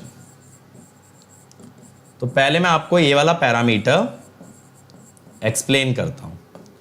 यहां पे क्या होता है यार, देखो आपका जो फॉल्ट करंट है ना, जो फॉल्ट करंट है बेटा, that is lagging in nature. अगर आपका फॉल्ट करंट लैगिंग है तो आर्मेचर रिएक्शन इज डीमैग्नेटाइजिंग, जिसकी वजह से जो आपकी वोल्टेज आती है that is less than rated voltage. अब ये Vm क्या है यहां पे इस फॉर्मूले में, Vm है रेटेड पीक फेज वोल्टेज। ठीक है, अब K2 तो मैंने आपको बता ही दिया यार, K2 क्या है, first pole to clear factor. आप समझो आप वोल्टेज रेटेड लेके चले हो, उसमें कितना रिडक्शन आ गया, that is your factor K1। अब यार ये 1 होता है for the case of grounded fault, और ये अभी हमने देखा 1.5 होता है for the case of ungrounded fault. ठीक है, अब इसके बाद K3 की जो वैल्यू होती है मेरे भाई, वो 1 होती है फेज वोल्टेज के लिए, अब √3 होती है ये लाइन वोल्टेज के लिए। तो ये 3 फैक्टर होते हैं। ठीक है, Vm sin phi के साथ साथ ये 3 फैक्टर आते हैं, 1 और √3। सर यहां आर्मेचर रिएक्शन कैसे आया, नहीं समझा। सतीश यार देखो, एक छोटी सी चीज समझो, आपके पावर सिस्टम में जनरेटर है जो कि फॉल्ट करंट सप्लाई कर रहा है, और वही आपकी सप्लाई वोल्टेज को पैदा कर रहा है, वही आपकी सप्लाई वोल्टेज को पैदा कर रहा है। तो जब आर्मेचर रिएक्शन किसके अंदर आएगा, जनरेटर के अंदर आएगा। जनरेटर में आर्मेचर रिएक्शन आ जाने से वो जो वोल्टेज प्रोवाइड कर रहा है वो वोल्टेज खुद ही कम हो जाएगी। तो इस तरह से आर्मेचर रिएक्शन पिक्चर में आता है कि जनरेटर से आने वाली सप्लाई वोल्टेज रिड्यूस हो जाती है ड्यू टू आर्मेचर रिएक्शन। अब कुंवर भारती कह रहे हैं सर डबल एल जी में बेटा एक वर्ड आ रहा है जी क्या मतलब होता है, ग्राउंड। तो किस में जाएगा, ग्राउंडेड में। तो क्या लिखोगे, 1। ठीक है, रिस्पॉन्स शीट यार सुनने में तो ऐसा आ रहा है 18 तारीख को आ रही है। ठीक है भाई, इसका ना स्क्रीनशॉट ले लेना, जब भी आप लोग लो इसका एक स्क्रीनशॉट ले लो यार, क्योंकि ये नोट्स में ऐड नहीं हो पाएगा। I have used the black screen, तो आप इसका नोट्स का के लिए एक स्क्रीनशॉट लेके रख लो। ठीक है, वीडियो पॉज करके ले लो। चलो अब आते हैं रीस्ट्राइकिंग वोल्टेज पे। क्या होता है बेटा, जब हम बात करते हैं एक सर्किट ब्रेकर की, उसमें 2 तरह की वोल्टेज होती हैं। एक होती है 50 हर्ट्ज वाली, ये 50 हर्ट्ज वाली किस वजह से आती है, ये आती है सोर्स के कारण। और एक होती है यार 1/2 पाई रूट LC वाली, और ये आती है ड्यू टू LC ऑसिलेटर। किसकी वजह से आती है, LC ऑसिलेटर के कारण। तो ये चीज समझो, जैसे आप कम्युनिकेशन में कहते हो ना, एक मैसेज सिग्नल होता है, एक कैरियर सिग्नल होता है, दोनों की अलग अलग फ्रीक्वेंसी होती है। ऐसे ही बेटा यहां पे भी 2 फ्रीक्वेंसी बनती हैं, एक 50 हर्ट्ज और एक LC ऑसिलेटर वाली। अब ये LC ऑसिलेटर वाली कब बनती है, देखो जब आप आर्क को इंटरप्ट करते हो, जब बेटा आप आर्क को इंटरप्ट करते हो, when arc is interrupted, तब क्या होता है, circuit breaker behaves like capacitor. ये तो बात मानते हो ना, सर्किट ब्रेकर के बीच में डाइलेक्ट्रिक है, दोनों तरफ प्लेट्स हैं, तो ये कैपेसिटर का काम करेगा। ठीक है भाई, अगर ये कैपेसिटर का काम करता है तो आप ये जानते हो कि इसकी कैपेसिटेंस हम किससे शो करते हैं, CB। तो हम कह देते हैं टोटल कैपेसिटेंस क्या होगी, CS प्लस CB। तो C आ जाता है CS प्लस CB। अब यहां पे अगर आप सोचोगे ये C की वैल्यू अगर CS प्लस CB हो गई तो बेटा एक LC ऑसिलेटर बन गया। अब मेरी बात को समझना, यार देखो, ये जो 50 हर्ट्स वाली वोल्टेज है ना, ये जो 50 हर्ट्स वाली वोल्टेज है, इसकी फ्रीक्वेंसी तो 50 हर्ट्स से बहुत कम है, आराम से चलती है हौले हौले। लेकिन बेटा ये जो 1/2π√LC है ना, ये फ्रीक्वेंसी बहुत हाई आती है, ये फ्रीक्वेंसी आपकी बहुत ज़्यादा हाई आती है।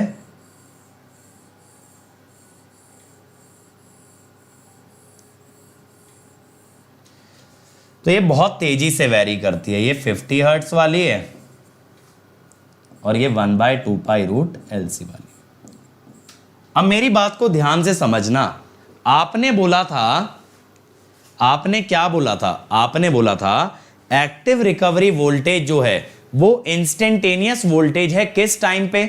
किस टाइम पे इंस्टेंटेनियस है? जब आपने आर्क को इंटरप्ट किया। यानी जब आपने आर्क को इंटरप्ट किया तो ये जो सोर्स है एट आर्क इंटरप्शन, इसकी वैल्यू क्या होगी? It is equal to ARV। समझ आया? जब आपने आर्क को इंटरप्ट किया उस समय पे सप्लाई वोल्टेज की वैल्यू क्या थी? ARV के बराबर थी। उसी को तो हमने ARV बोला था। ARV क्या था भाई? 50 हर्ट्स वाली वोल्टेज की इंस्टेंटेनियस वैल्यू जब आर्क को इंटरप्ट करते हैं। दोबारा से समझो, सर्किट ब्रेकर के अंदर बच्चे दो फ्रीक्वेंसी हैं। एक फ्रीक्वेंसी सप्लाई के कारण है 50 हर्ट्स या 60 हर्ट्स, और एक फ्रीक्वेंसी है LC ऑसिलेटर बनने के कारण 1/2π√LC। अब पहली वोल्टेज है रिकवरी वोल्टेज, वो क्या है? 50 हर्ट्स वाली वोल्टेज की RMS वैल्यू। दूसरी है एक्टिव रिकवरी वोल्टेज, ये क्या है? जिस समय पे आर्क इंटरप्ट होती है 50 हर्ट्स वाली की इंस्टेंटेनियस वैल्यू, 50 हर्ट्स वाली वोल्टेज की इंस्टेंटेनियस वैल्यू है, that is the active recovery voltage. अब हम तीसरे पे आ रहे हैं, रीस्ट्राइकिंग वोल्टेज। वो ये वाली है 1/2π√LC वाली, ये वाली वोल्टेज है रीस्ट्राइकिंग। समझ रहे हो? ये किसकी वजह से आ रही है? ये आ रही है बेटा LC ऑसिलेटर बनने से। अब मेरी बात को समझेंगे। हमने बोला जब हम आर्क को इंटरप्ट करते हैं तो 50 हर्ट्स वाली वोल्टेज की इंस्टेंटेनियस वैल्यू होती है ARV। अब 50 हर्ट्स वाली वोल्टेज ये बहुत स्लो वेरी करती है, varies slowly as compare to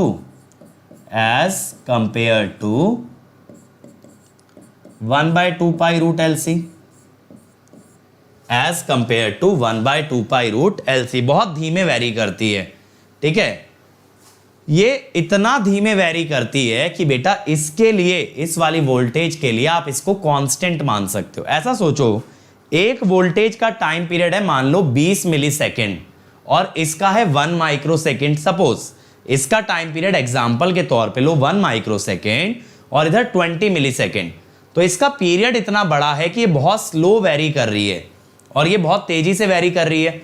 तो बेटा इसके रेस्पेक्ट में आप इसे कांस्टेंट मान सकते हो।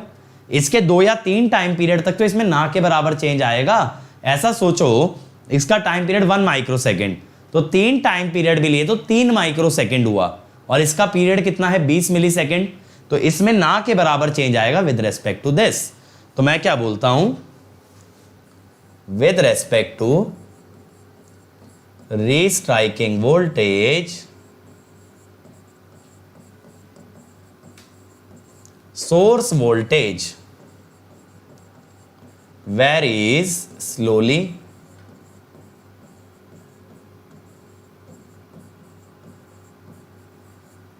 and is assumed constant at ARV. It is assumed constant at ARV. ठीक है, ARV। अब बेटा यहां पे आपका क्या होगा? अब ये कह रहे हैं अविनाश की थ्योरेटिकल डेफिनेशन। बेटा थ्योरेटिकल डेफिनेशन चलो हम लिख लेते हैं। तो रीस्ट्राइकिंग वोल्टेज आपकी क्या है? It is the high frequency voltage developed across circuit breaker contacts at the time of arc interruption। ठीक है, अब इसको कंफ्यूज मत कर जाना भाई, प्रोस्पेक्टिव वोल्टेज से यहां मैं करंट की बात ही नहीं कर रहा हूं। ठीक है, फिर देखो पहुंच गए इंस्टेंटेनियस करंट पे। भाई मैंने ये बोला है ना कि आप प्रोस्पेक्टिव वोल्टेज को अभी साइड रखो। राजा बेटा अभी टाइम है हमें करंट चॉपिंग पे जाने में, तो प्रोस्पेक्टिव को अभी साइड रखो, पहले ये 3 वोल्टेज समझो, रिकवरी, एक्टिव रिकवरी, रीस्ट्राइकिंग। ठीक है, अब देखो यार, अगर आप आर को इग्नोर कर देते हो, अगर आप रेजिस्टेंस को इग्नोर कर देते हो, तो आपका सर्किट कैसा है? Circuit behaves as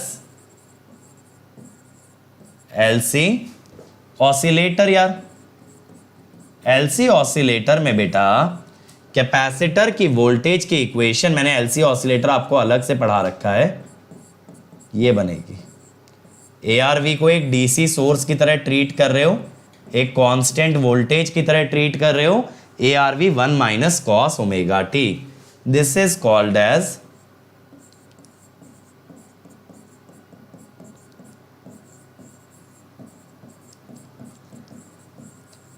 restriking voltage. This is called as your restriking voltage, ARV 1 minus cos omega naught t. ठीक है, तो देखो ये हमने ग्राफ बना रखा है रीस्ट्राइकिंग वोल्टेज वर्सेस टाइम का। अगर आप देखोगे, जब ये पाई रखोगे, 1 माइनस कॉस पाई हुआ 2, तो 2 टाइम्स ARV। पाई बाय 2 रखोगे, 1 माइनस 0 हुआ 1, तो ये आया ARV। तो ये वैल्यू 0 से लेके बेटा ट्वाइस ऑफ ARV तक वेरी करती है। 0 से लेके कहां तक वेरी करती है? ट्वाइस ऑफ ARV तक। इतनी बात हमें क्लियर हो जाती है यार, यहां से ट्वाइस ऑफ ARV तक जा रही है यार। तो अब हम बोलेंगे मैक्सिमम रीस्ट्राइकिंग वोल्टेज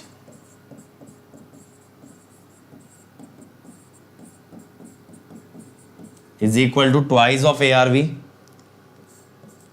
अब अगर मैं बोलूं कि रेट, सुनते चलना, रेट, अभी मैं आपको पूरा क्लैरिटी दे दूंगा यार, रीस्ट्राइकिंग पे भी और इस पे भी, आपका रीस्ट्राइकिंग के साथ साथ प्रोस्पेक्टिव पे भी, बस थोड़ा सा वेट कर लो।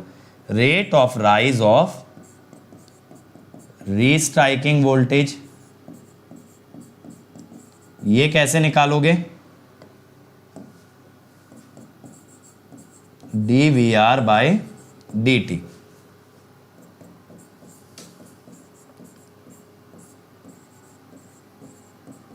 अब ओमेगा नॉट तो 1 बाय रूट LC होगा ना।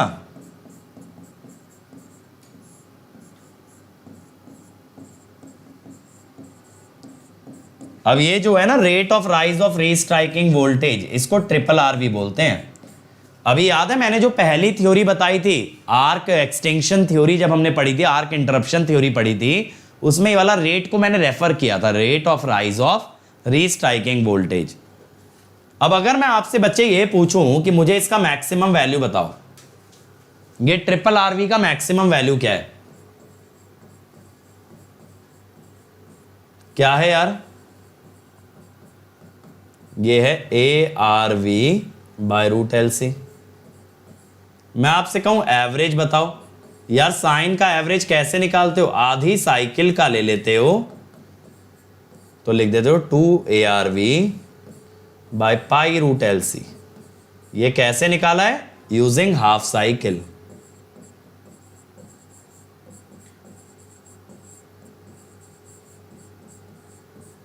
Using half cycle. ठीक है भाई बेटा, ARV अभी पीछे ही तो पढ़ाया, एक्टिव रिकवरी वोल्टेज। राहुल बेटा अभी जुड़े हो क्या सेशन के बीच में? अब देखो मेरे भाई, अब देखो जो आप लोगों को कंफ्यूजन हो रही है ना, क्या है? देखो रिकवरी वोल्टेज, मैं अब आपको सारी वोल्टेज एक बार समझा देता हूं। रिकवरी वोल्टेज ये क्या है? ये देखी जाती है आर्क एक्सटेंशन पे, और ये 50 हर्ट्ज वाली वोल्टेज का आरएमएस वैल्यू है, 50 हर्ट्ज वोल्टेज का आरएमएस वैल्यू है। ठीक है, फिर दूसरी होती है यार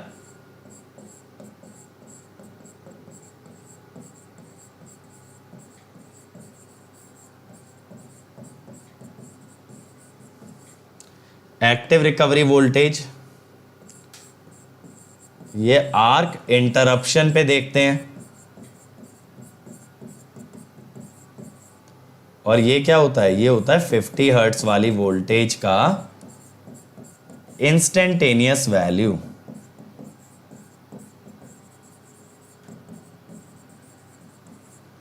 ठीक है, फिर तीसरी आती है प्रोस्पेक्टिव वोल्टेज।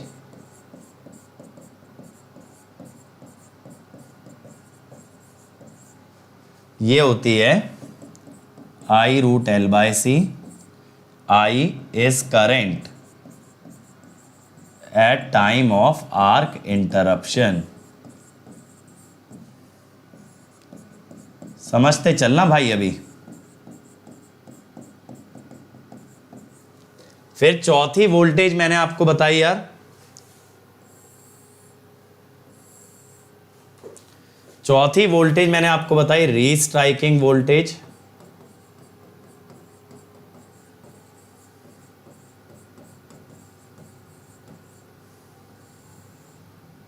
ये हमारी आई active recovery voltage 1 minus cos omega naught. ठीक है, अब देखो क्या होता है यार, यहां पे अगर I equal to 0 for arc interruption, अगर आप करंट 0 पे आर्क इंटरप्ट करते हो तो सर्किट ब्रेकर के अक्रॉस सिर्फ कौन सी वोल्टेज आती है, रीस्ट्राइकिंग। और इसी को पता है हमने स्विचिंग ओवर वोल्टेज बोला था, स्विचिंग ओवर वोल्टेज बोला था यार जब शुरू में ट्रांसमिशन डिस्ट्रीब्यूशन पढ़ा था। और I अगर नॉन जीरो है फॉर आर्क इंटरप्शन तो VCB is V restriking plus prospective. समझ आया? अब क्लियर हुआ या नहीं हुआ बताओ? अब सारी वोल्टेज क्लियर हुई भाई कि अलग अलग वोल्टेज का सिग्निफिकेंस क्या है, अलग अलग वोल्टेज का मतलब क्या है, बताओ बताओ मेरे भाई। रीस्ट्राइकिंग वोल्टेज अलग है, प्रोस्पेक्टिव अलग है। नॉन जीरो करंट पे अगर इंटरप्ट किया तो दोनों वोल्टेज बनेंगी, जीरो करंट पे अगर इंटरप्ट किया तो एक ही वोल्टेज बनेगी। ठीक है, तो ये क्यों बन रही है रीस्ट्राइकिंग भाई, एलसी ऑसिलेटर बनने से। और आपकी ये क्यों बन रही है प्रोस्पेक्टिव, अगर आपने नॉन जीरो करंट पे इंटरप्ट किया। अविनाश बेटा मेरे टेलीग्राम ग्रुप पे पूछ सकते हो, दैट इज अंकित गेट, है ना, t.me/अंकित गेट। अरे I जीरो हो या ना जीरो हो, इनको उससे कोई मतलब नहीं है, इनको मतलब नहीं है भाई करंट से, ये दोनों अलग हैं। यहां पे एक्टिव रिकवरी वोल्टेज आपकी मैंने लिखवाई थी ना अभी, K1 K2 K3 Vm sin phi। ठीक है, चलो क्लियर हो गया ना। अब इसका भी स्क्रीनशॉट ले लो यार, अगेन ब्लैक स्क्रीन है, आपको एक्सप्लेन करने के लिए यूज किया है, it was not a part of lecture, तो इसका फोटो लेके रख लो।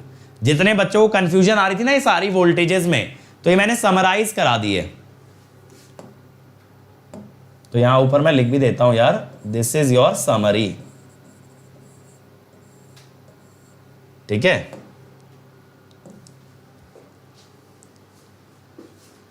प्रोस्पेक्टिव वोल्टेज इंस्टेंटेनियस तो कह सकते हो, वैसे यार प्रोस्पेक्टिव वोल्टेज में भी ना ये sign omega T cos omega T बनेगा। ठीक है भाई, राहुल बेटा इस लेक्चर को शुरू से देखना, समझ आ जाएगा। मुझे लग रहा है आप बीच में जुड़े हो इसीलिए आपको परेशानी हो रही है। ठीक है, चल ले लिया ना सबने स्क्रीनशॉट, आगे बढ़ रहा हूं, नहीं लिया तो वीडियो पीछे करके ले लेना। अब आ जाते हैं यार रेजिस्टेंस स्विचिंग पे। देखो क्या होता है, एट, बहुत सिंपल सी चीज है, at non zero current interruption, अगर आप नॉन जीरो करंट पे आर्क को इंटरप्ट कर रहे हो तब मेरे भाई क्या होता है, नॉन जीरो करंट पे अगर इंटरप्ट कर रहे हो तो बेटा prospective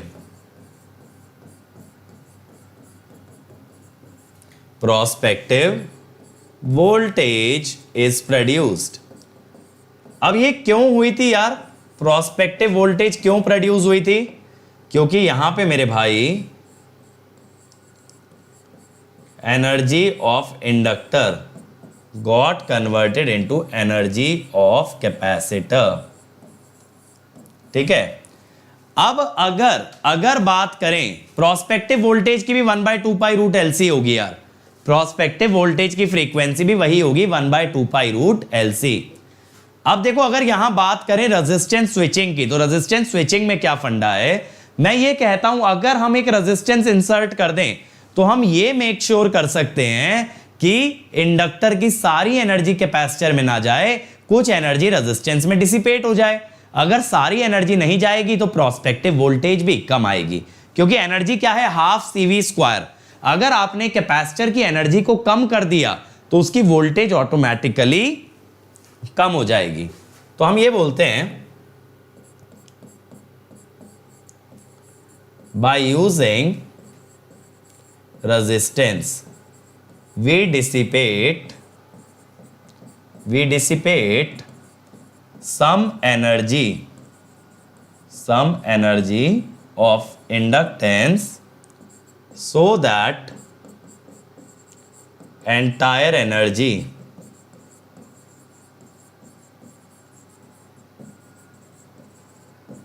does not go to capacitance. ठीक है यार, अब इसके लिए देखो क्या होगा यार कि सर्किट ब्रेकर के अक्रॉस हमने क्या लगाया, यहां पे लगाया ये स्फीयर गैप। मेरे को लगता है आप लोग स्फीयर गैप समझते होंगे, क्योंकि मैंने पहले भी समझाया, फिर भी दोबारा समझा देता हूं। स्फीयर गैप क्या करता है यार, जब कभी हाई वोल्टेज पैदा होगा, जब सर्किट ब्रेकर के अक्रॉस हाई वोल्टेज होगा तो स्फीयर गैप के बीच का मीडियम आयोनाइज हो जाएगा। बीच का मीडियम अगर आयोनाइज हो गया तो ये रेजिस्टेंस सर्किट ब्रेकर के अक्रॉस जुड़ जाएगा। तो मैं क्या बोल रहा हूं, at high voltage region between sphere gap ionizes and resistance gets connected across circuit breaker। ठीक है, सर्किट ब्रेकर के अक्रॉस रेजिस्टेंस कनेक्ट हो जाता है। अब बेटा अगर ऐसा हुआ तो अब हम क्या कहेंगे, ये जो करंट I है ये दो भाग में डिवाइड होगा, IR और IC। तो मैं कहता हूं I equal to IR plus IC। अब IR कितना होगा यार, capacitor voltage by R plus ये होगा C dVc बाय dt। यहां पे एक चीज सोचो ना, जो वोल्टेज कैपेसिटर के अक्रॉस है वही वोल्टेज तो रेजिस्टेंस के अक्रॉस आएगी। ठीक है, वही वोल्टेज तो रेजिस्टेंस के अक्रॉस आएगी। तो बेटा इसीलिए IR की वैल्यू हुई VC बाय R। साहिल पूछ रहे हैं इससे एडवांटेज क्या मिलेगा यार, अगर एनर्जी कैपेसिटर की कम हो गई तो उसकी वोल्टेज कम हो गई, तो प्रोस्पेक्टिव वोल्टेज जो पहले आ रही थी I√L/C वो कम हो जाएगी। वोल्टेज अगर कम हो गई तो आर्क के दोबारे बनने के चांसेस भी पहले से कम हो जाएंगे। ठीक है, अब I अगर आपको लिखना है, यहां पे I हो गया VC बाय R प्लस C dVc बाय dt। अब मैं ये सोच रहा हूं कि LdI/dt का कैसे यूज करें। अब VC को हम लिख सकते हैं VS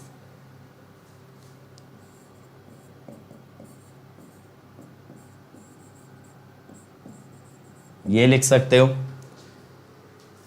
या फिर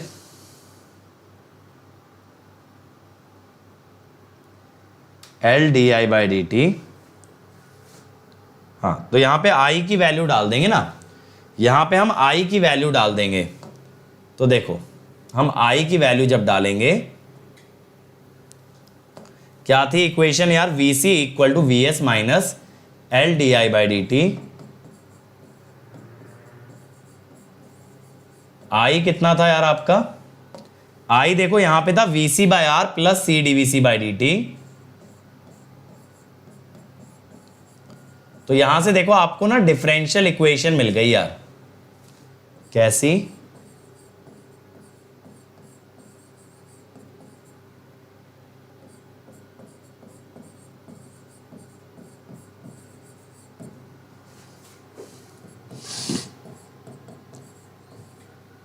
ठीक है।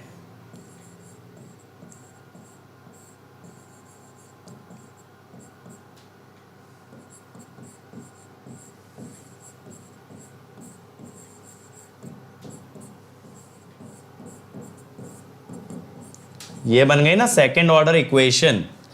अब अगर इसे आप सेकंड ऑर्डर इक्वेशन से कंपेयर करोगे मेरे भाई, तो आपका ओमेगा एन स्क्वायर हो जाएगा 1/LC, जो VC का कोएफिशिएंट है। जीटा अगर निकालोगे, जीटा इज 1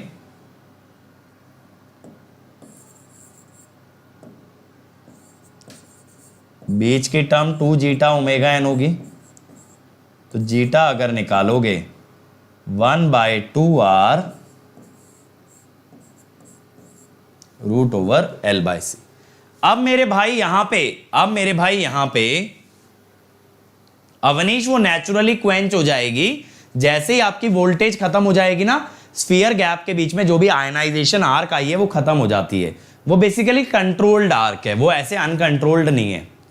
अब समझो यार, यहां जीटा के हिसाब से ना अलग अलग केसेस बनते हैं यार, यहां जीटा के हिसाब से अलग अलग केसेस बनते हैं।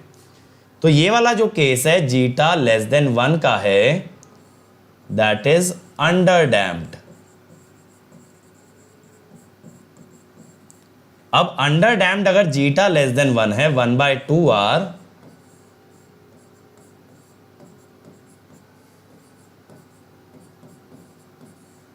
ये बना। अब सर ये डॉटेड वाली वोल्टेज कौन सी है बेटा, ये 50 हर्ट्ज वाली वोल्टेज है जो सप्लाई के कारण आती है, और ये उसके अराउंड जो ऑसिलेशन बन रहे हैं ये रीस्ट्राइकिंग वोल्टेज है।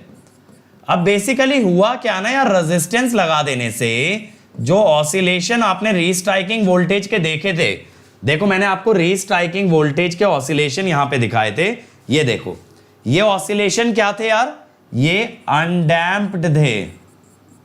लेकिन जब आपने रेजिस्टेंस लगा दिया मेरे भाई, तो यही ऑसिलेशन आपके डैम्प आउट हो गए। तो that is R greater than half √L/C।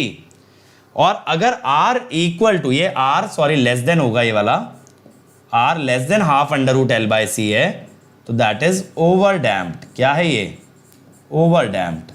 Over damped में क्या हो रहा है भाई, ये कोई ऑसिलेशन नहीं आ रहे, ये धीरे धीरे धीरे धीरे डीके कर रहा है।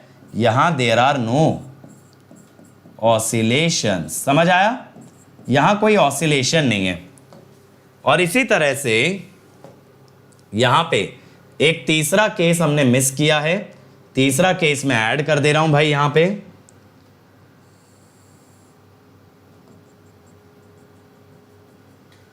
तीसरा केस कैसा होता है,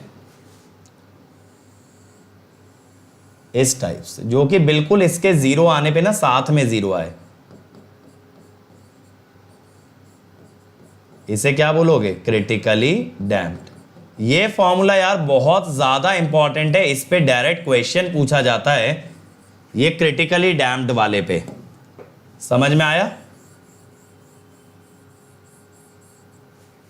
क्रिटिकली डैम्प्ड वाले पे पूछा जाता है क्वेश्चन। आपसे ये पूछा जाता है भाई कि कितना रेजिस्टेंस लगा देने से ऑसिलेशन खत्म हो सकती हैं, तो आप बोलोगे half √L/C, half √L/C। Over damped में क्या हुआ यार, ये रिस्पॉन्स जो है ना स्लो हो गया। आप जानते हो ना ओवर डैम्प्ड सिस्टम स्लो हो जाते हैं, तो ये रिस्पॉन्स स्लोअर हो गया। ठीक है, रिस्पॉन्स आपका काफी धीरे धीरे जीरो पे जा रहा है, और ये क्रिटिकली डैम्प्ड में जल्दी जीरो पे जा रहा है। ठीक है सतीश यार, देखो आपकी जो रीस्ट्राइकिंग वोल्टेज है उसकी ऑसिलेशन अनडैम्प्ड थी, जो 2 ARV तक जा रही थी। उसमें अगर हम रेजिस्टेंस लगा दें तो वही ऑसिलेशन डैम्प आउट हो जाती हैं, और अगर आप रेजिस्टेंस इतना लगाओगे half under root L by C तो ऑसिलेशन होगी ही नहीं। फिर आपकी जो रीस्ट्राइकिंग वोल्टेज है ना, ये जो लाल वाली है, ये रीस्ट्राइकिंग वोल्टेज है, तो ये नेचुरली डीके होगी, इसमें ऑसिलेशन नहीं आएंगी। अब समझ आया सतीश? आप क्या कर रहे हो, आप एक एलसी ऑसिलेटर में डैम्पिंग इंट्रोड्यूस कर रहे हो by means of a resistance, और उससे आप ऑसिलेशंस को कैंसिल आउट कर रहे हो। उसके लिए कितना रेजिस्टेंस लगेगा, half under root L by C, ठीक है ना। तो इससे आपने रीस्ट्राइकिंग वोल्टेज को कम कर लिया, या ये कह दो उसकी ऑसिलेशंस को टर्मिनेट कर दिया। क्लियर है?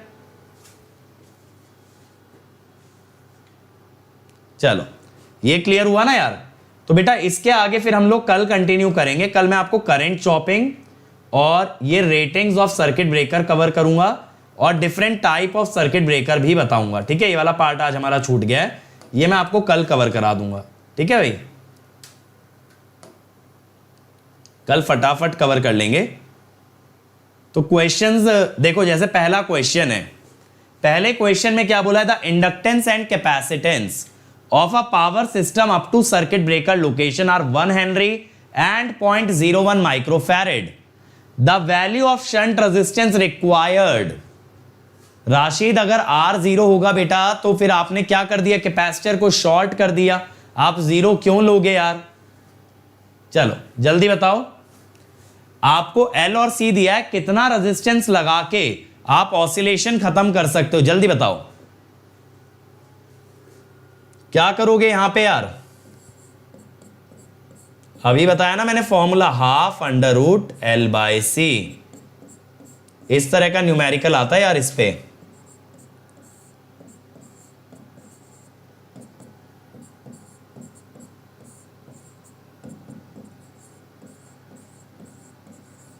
ये आ गया 5000 ओम। ठीक है, अगला देखो, ट्रू और फॉल्स बताना। If rate of generation of charge carrier is more than rate of recombination, arc restrikes. सही है या गलत है? जल्दी बताओ।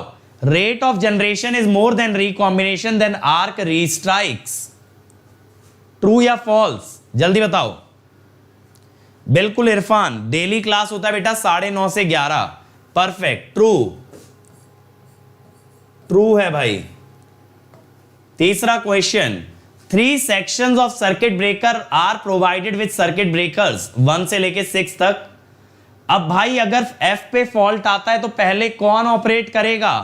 F पे अगर फॉल्ट आता है तो कौन ऑपरेट करेगा, जल्दी बताओ। फटाफट से आंसर दो यार। अगर F पे फॉल्ट आया, which circuit breaker is going to operate first?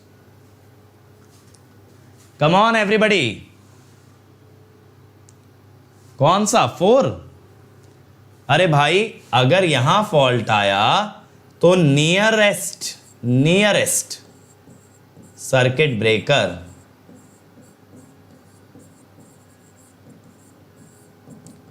तो यहां पे कौन से ऑपरेट करेंगे? CB5 and CB6।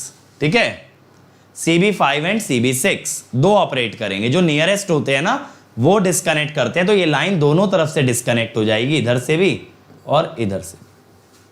ठीक है भाई, चलो तो बच्चों आज का लेक्चर यहीं समाप्त करते हैं। और ये नया बैच हमारा स्टार्ट हुआ है यार। ये नया बैच हमारा कब से स्टार्ट हुआ है? 15 से, यानी मंडे से। आपको अगर इसका पार्ट बनना है तो then you can use the code Ankit ESE, you will immediate get 10% discount. और ये डिस्काउंट बहुत जल्द 5% होने वाला है, इसीलिए जल्दी से जल्दी ज्वाइन कर लो। Similar batch we have started for electrical with Ankit ESE code. देखो आपकी 1 ईयर की फीस हो जाती है 27,225, 18 मंथ्स 34,650, 2 ईयर 39,600। मैं रिकमेंड करूंगा यार 2 ईयर के लिए जाओ, पर मंथ कॉस्ट भी मिनिमम पड़ेगी और विदाउट एनी इंटरेस्ट आप EMI पे भी ले सकते हो। इसके बाद मेरे बच्चों अंकित ESE से आपका 1 ईयर का आइकॉनिक हो जाता है 45,225 और 2 ईयर का 66,600। 2 ईयर के लिए जाओ, per month cost minimum, multiple exam crack कर पाओगे and it is available on EMI। और ये मेरी अनअकैडमी प्रोफाइल है यार, अनअकैडमी ऐप पे मुझे फॉलो कर लेना and you can always send me message. ठीक है, इसके अलावा ये मेरा टेलीग्राम चैनल है जहां आपको लेक्चर के नोटिफिकेशन मिलते रहेंगे और ये मेरा टेलीग्राम ग्रुप है, अगर आपको कोई डाउट पूछना है, ठीक है, ये मेरा टेलीग्राम ग्रुप है। Thank you everyone, thank you बेटा। लाइक शेयर और सब्सक्राइब ठोक देना। और अगर आप लोगों ने अब तक यहां पे बेल आइकन नहीं दबाया तो बेल आइकन जरूर दबा दें ताकि आपको नोटिफिकेशन आते रहे। नीतीश बेटा आप पूछ रहे हो फ्री एजुकेशन के बारे में, क्या डेली 4 4 8 6 14 क्लासेस फ्री चल रही हैं इस चैनल पे, ठीक है, इतना फ्री चल रहा है और 3000 रिकॉर्डेड वीडियोस फ्री पड़े हैं। Thank you everybody.